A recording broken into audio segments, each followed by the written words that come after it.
I'm a duvet covers type of person. I really dislike flat sheets. I find that they always separate from the comforter, and somehow in the middle of the night my legs are completely tangled in a beast of a flat sheet. So I've purchased 2 separate sets of bed linens from Ikea that contain the typical pillow casing, fitted sheet, and the horrid flat sheet. And so this video is going to be about me sewing the 2 flat sheets together into one wonderful duvet cover. I'll walk you through the entire process so that maybe if you also suffer from the same flat sheet aversion, you'll find this video pretty helpful. I hope you enjoy. My sheets are longer in length than the comforter I'm sewing them for us, and so I have room to play with a bit of color blocking. So the first step is to sew where the 2 colors meet on top of the cover.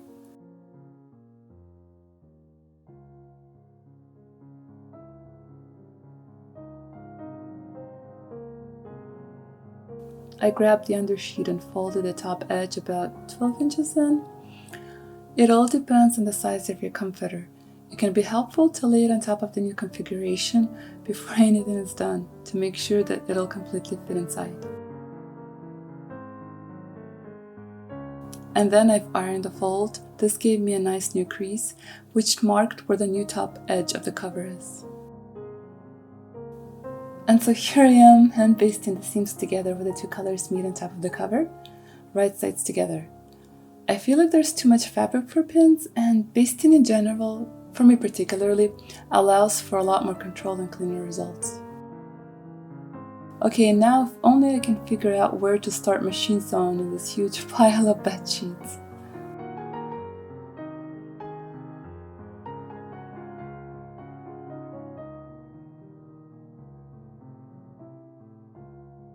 The new seams are then pressed, for a professional look, on what will be the inside and then the outside of the cover. Don't burn yourself. So what's great about these flat sheets is that all of the edges are finished. On all 4 sides, the fabric is folded twice and stitched with the basic random stitch along the edge. This does add bulk, but who cares? These are just bed sheets, plus they'll be sturdier this way. The adjacent sides are ready to be stitched. Now I'm sewing the right and left sides together. Yes, no pins or basting, but there's not much room for shifting fabric, and I took it slowly.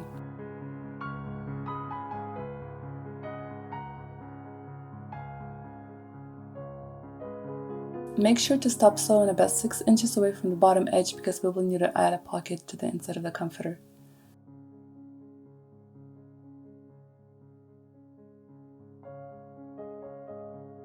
Pressing can actually be fun. Working on the floor, not so much, but at least I have very nice wool pressing mat.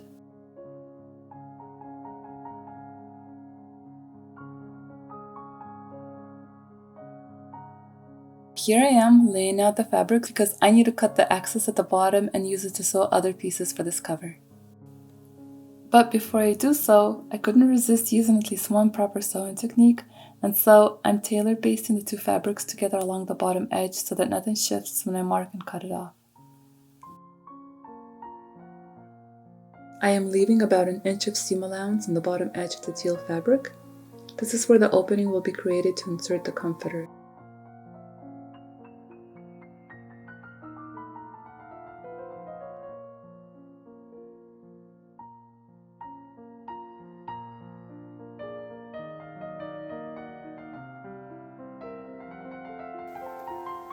I am also folding and pressing the seam to hide the raw edge and adjusting it so that it aligns exactly with the existing seam of the bottom white sheet.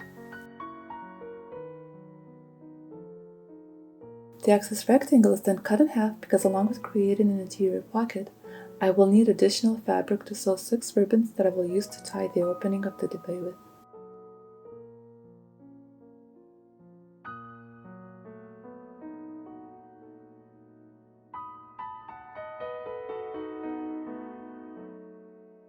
I am marking 1.5 inch wide strips of fabric, preferably in the cross grain to create ribbon ties. They are 11 inches in length and will be 3/8 of an inch wide when sewn.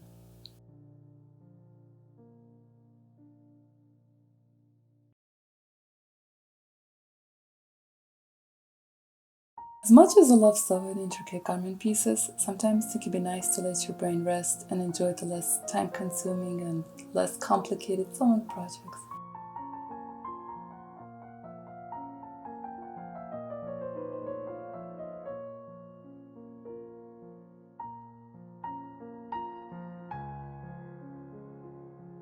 The ribbon is stitched right sides together, pressed per usual, and then turned out, with a device that I'm only just getting accustomed to. I used to use bobby pins when creating very narrow ribbons, and probably still will.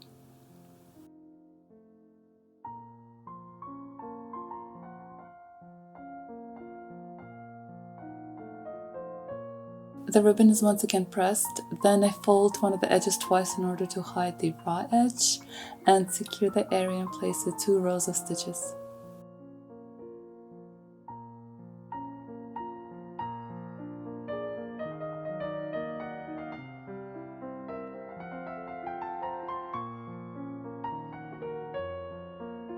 Now I am preparing the inside pocket. I am first using pins to mark where I would like the ribbons to be placed. Basically, there will be an opening in the center on the bottom edge and 3 ribbons on each sheet, all equally spaced. I folded the raw edge of the ribbons about 3/8 of an inch in and basted them in place on the edge of the wrong side of the pocket where the opening will be. And then quickly moved on to securing the inside raw edge of the pocket. Just fold twice and stitch away, matching to the other existing seams on what used to be the separate flat sheets. Smile a little to yourself, for it is nearly 4 a.m. in the morning and you're almost finished. So now, the interior pocket that is meant to hide the comforter is ready to be sewn onto the cover. I am laying it all out to see how it'll be assembled, while being cognizant of the ribbons, making sure that they are stitched only through the area where they have been basted. Then I stitch the bottom edge of the pocket to the very bottom edge of the duvet cover, right sides together with the seam allowance that is barely 1/4 of an inch, and then properly pressed per usual.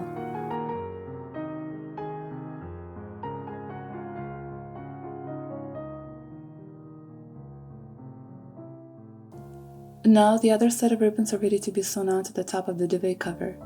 I'm matching the location of the 3 ribbons so that I can eventually create them into perfect bows. Here, the raw edge of the ribbon is folded behind the seam of the top duvet cover, pinned, and then securely stitched along the raw edge of the cover, basically creating a seam that matches all of the other existing seams.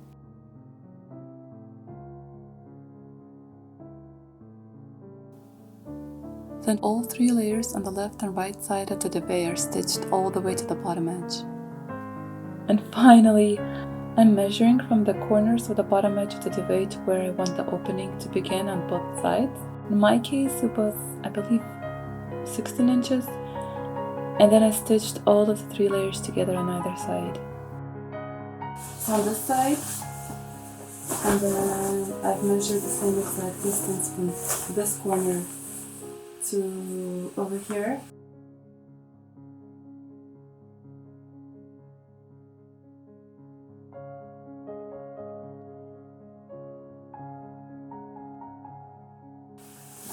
It's kind of bulky. You might want to reduce bulk in the corners over here, or not. It depends. It's bulky on this edge, but it's very nice on this edge because I pretty much don't even have a seam.